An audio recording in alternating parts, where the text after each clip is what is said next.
Staying right side, going to be heading underneath lower power. Continuing east, San Andreas. What? Continuing east, San Andreas Avenue.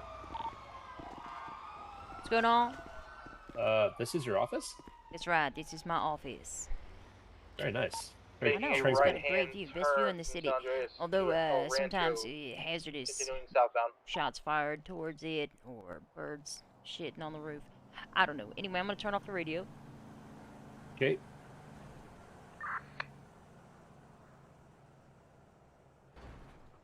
Alright. Easy. I suggest you turn yours off too. It could be distracting. I did. I turned mine off. Okay, perfect. I've been trying to catch you for a couple of days. It's nothing serious. I just need a little bit of information, okay? I am going to, as a formality, read you this. At this point in time, sir, being asked to provide information as part of an internal and/or administrative investigation. This is a voluntary interview. You do not have to answer any questions.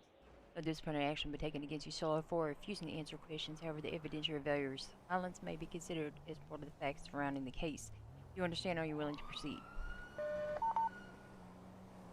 Oh, also, any statements you choose to provide may be used in criminal and/or administrative proceedings. Can you do me a favor and state your name, rank, and call sign for the record? Yeah, Drake Shepeard, Officer 235. Officer 235, Drake Shepeard. Mr. Shepeard, I am wanting to know about an incident which occurred, I believe it was the 12th of April, a couple days ago at this point now. Mr. Morgan, I'm guessing? Yes, Mr. Morgan. Let me get out my notepad. Sure. Okay, I don't need to know how he came in custody with that vehicle. I want to know, I guess, starting with PDM, if that makes sense. Did you guys go to PDM and notify people that the vehicle was stolen and to be on the look? Tell me what happened with that. You can start wherever you like. Let's start off like that. First of all, it's so embarrassing that my vehicle was stolen. Okay.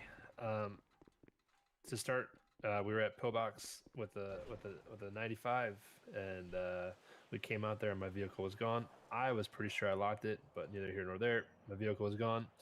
The individual, eventually later identified as Mr. I believe Sam Morgan is his name.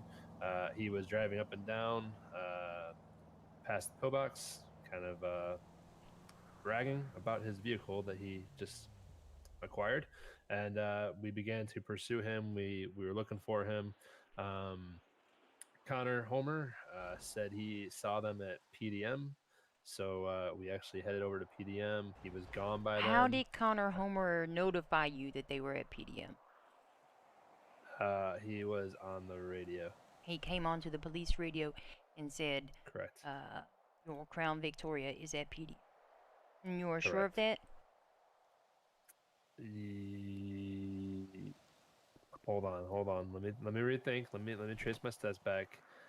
I think I don't know how we got to PDM, if I'm being honest. I know we were. Someone let us know he was over there. So when we got there, now that I think about it, Connor was already there. Skylar Salem and a few other individuals. Mm-hmm. And Connor came and talked to myself and the cadet. That was Alley Cat Fox, who was with me. And he just kind of let us. He wanted to know what the situation was. He did tell me that he was going to head over to MRPD and get on duty. So he did not come over the radio and tell you that the car was at PDM. Correct. He didn't come on the radio until he got to MRPD. Then he told us that that Mr. Morgan was at MRPD, which we then went over there, and that's where the incident happened outside MRPD. Went to PDM and told him about the situation, and was like, "Hey, we're missing a Crown Vic. This individual has stolen it." Is that what you're saying? That is what I'm saying, yes.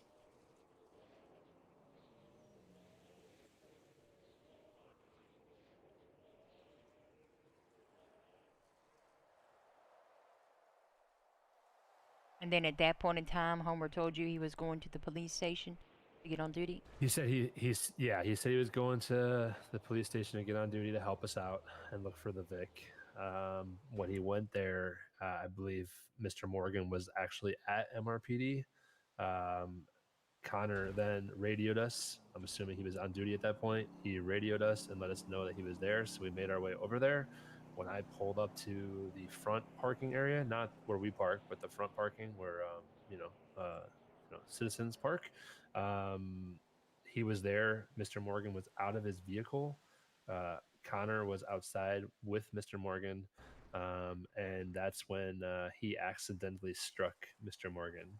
I heard Connor say that was an accident. I'm sorry.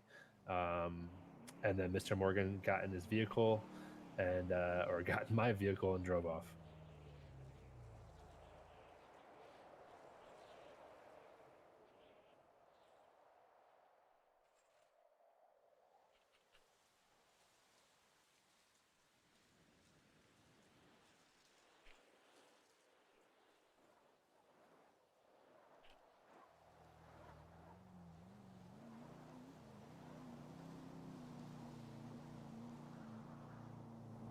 Did Homer strike Mr. Morgan more than one time?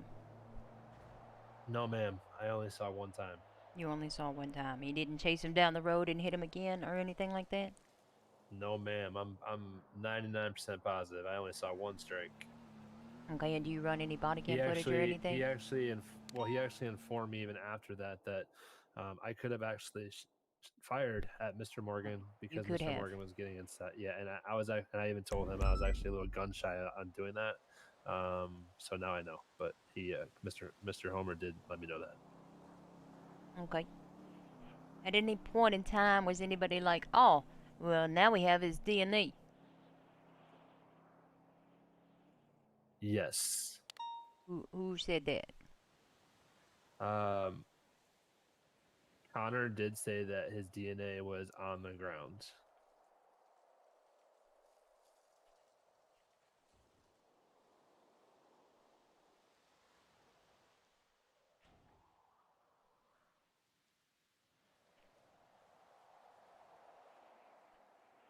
Okay, and my apologies, last question. Was Mr. Homer in uniform at the time of the incident? Oh man. I am not sure, ma'am, to be honest with you.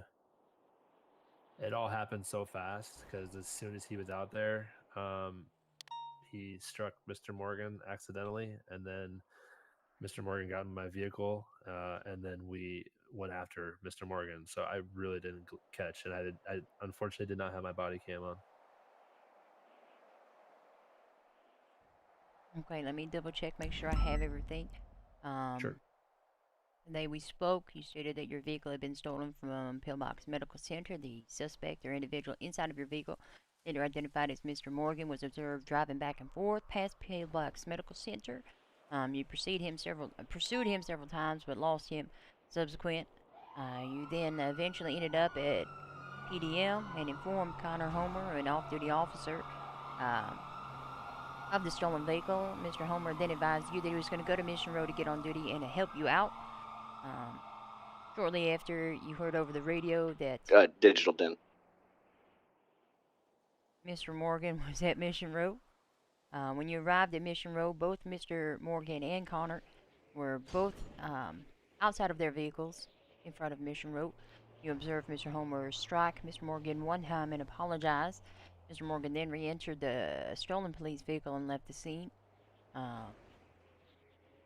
And Connor notified you that the suspect, Mr. Morgan's DNA was on the ground. You were unable to recall if Officer Homer was in uniform at the time of the incident. I do have a question, though. Yes, ma'am. How did you come back and pick up the DNA, or did you pick it up then and there and then try and catch Mr. Morgan? Like, which way did that happen? You picked it up immediately and processed it.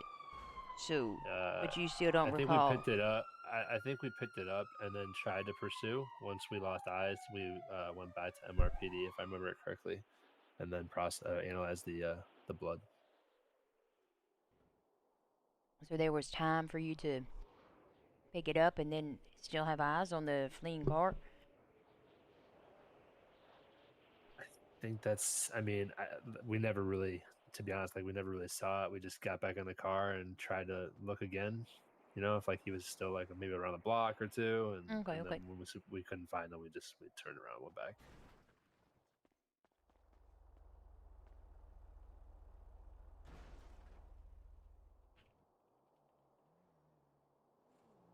And when you say that they were both outside of Mission Road, um, which vehicle were they outside of? Which one were they closest to? The stolen Crown Vic, my vehicle. Okay, and did you see any other individuals or vehicles in the area? I did not.